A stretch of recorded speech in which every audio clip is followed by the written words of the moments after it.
Hello there.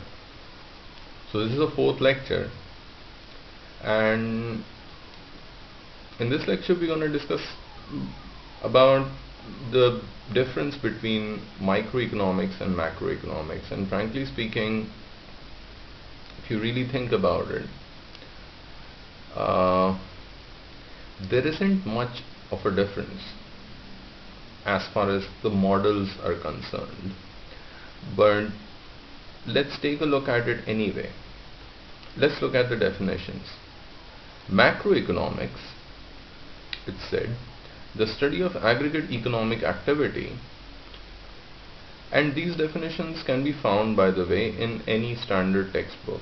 Okay, so I'm taking it from different places, but these are standard definitions. It doesn't matter. What matters is how we are interpreting them, and that's what we are doing. Macroeconomics is a study of aggregate economic activity. Aggregate meaning sum totality. Okay, the total of economic activity, the totality of economic activity. The study of aggregate economic activity. Economic activity essentially meaning somebody depositing a check in the bank, finance minister, changing certain policy rates, anything that impacts the entire economy. And when we say entire economy, today we are living in more or less a globalized economy. I'm not talking about it from a point of view of politics. I'm talking about how the economies are arranged in general. And if you look at it, the interrelationships between different economies, that means different nations that have individual economies. So the relationship between China and India, India and China, India and Iran, Iran and China, India and US, US and China. So there is this multifaceted, multipolar world in which we are living, and we are interacting. Each nation is interacting with another nation. And if you think about it, that can also be thought of as belonging to the field of macroeconomics. In short, I mean, this macroeconomics would be this entire, sea up till the horizon. So the aggregate economic activity, such as economy's level of output. Here it says economy's level, that means an individual economy's level of output of goods and services, let's say. Okay, we'll be using these terms quite a bit later on. Level of national income, that means GDP essentially. Level of employment, how many people are employed. And see, employment is directly related to income levels also, and it's quite logical to think about it. More people are employed, that means there is higher income. That means if, let's say, there are only 100 people in a country, okay, let's assume it's a small country and there are only 100 people for the sake of argument, only 100 people. If 50 of them are employed, that means only 50 of them are earning, then the total amount of goods and services that will be consumed will be dependent on the earnings of those 50 people. And don't think about, again, going back to the idea of ceteris paribus, whenever we do this thought experiment. Okay, this is a thought experiment. Again, any hypothetical example is a thought experiment. Thought experiment such as, oh, imagine there is a country in which only 100 inhabitants live. Well, yeah, there is no such thing, obviously. There is no such country. It's a hypothetical example, and that's why more conveniently it can be called as a thought experiment. Anyway, so if there are more people employed, let's say, than 50, if the number of employed people goes up from 50 to 60, there are 10 extra people earning. That means if there is more income, those 10 extra people will also demand a few things extra. Okay, so again, level of employment directly affects how the economy is going to respond to certain other factors, and general price level. And price level again is again a very important term. You must have heard of something like this term, inflation. Okay, again pardon my handwriting. Inflation. You pick up any newspaper, you'll find inflation figures. Well, what is inflation? Well, it's the general price level. It's the price level of goods and services offered on an average in an economy. So macroeconomics studies those factors.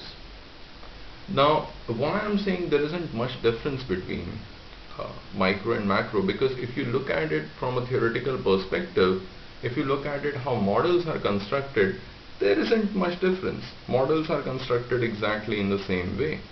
So in a very general sense, I'm sure you're accustomed to this Cartesian coordinates by now. If we were to talk about, and we'll talk about demand and supply analysis later on, but just for the sake of argument,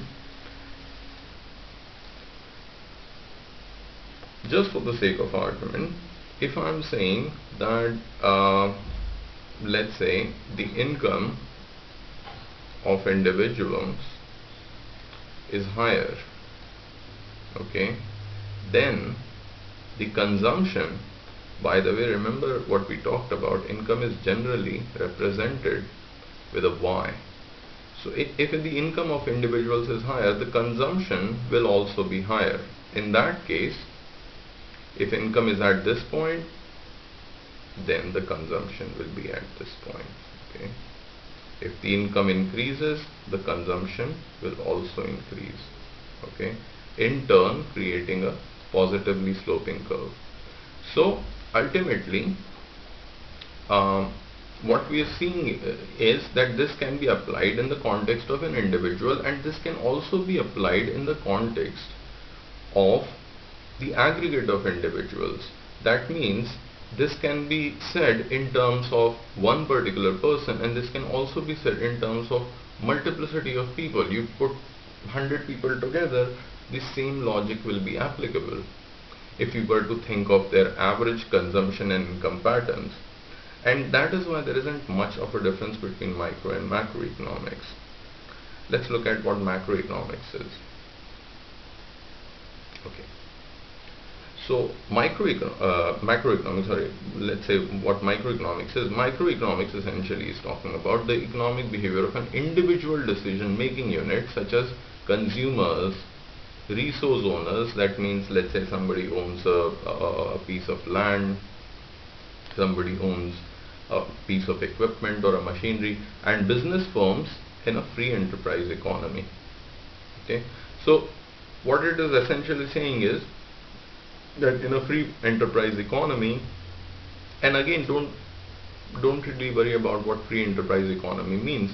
It essentially means that people are free to do or start any business that they want or exit any business that they want, of course given certain constraints, but there is no external force acting upon them other than their own financial interests that are stopping them from entering or exiting a business. That is what free enterprise economy really means.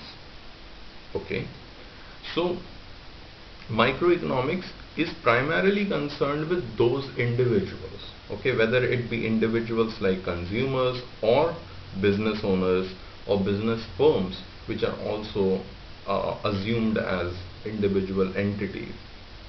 Alright, so the basic difference between micro and macro supposedly is this, that macro is not really concerned with one individual, be it a business owner or a business itself, that means a company or resource owners, but macroeconomics is concerned with the entirety of all those parameters, okay, all of it.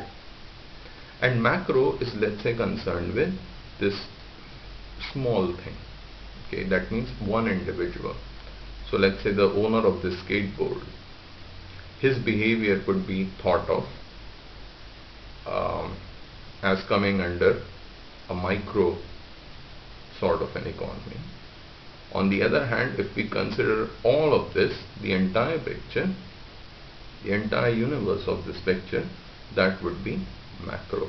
So this is purely for definitional purposes, and you shouldn't really take it literally. Okay? You shouldn't worry about it too much, because ultimately what really matters is understanding the models and deciphering what it means, be it for an individual or be it for the collective of individuals. Right? Okay, that's it.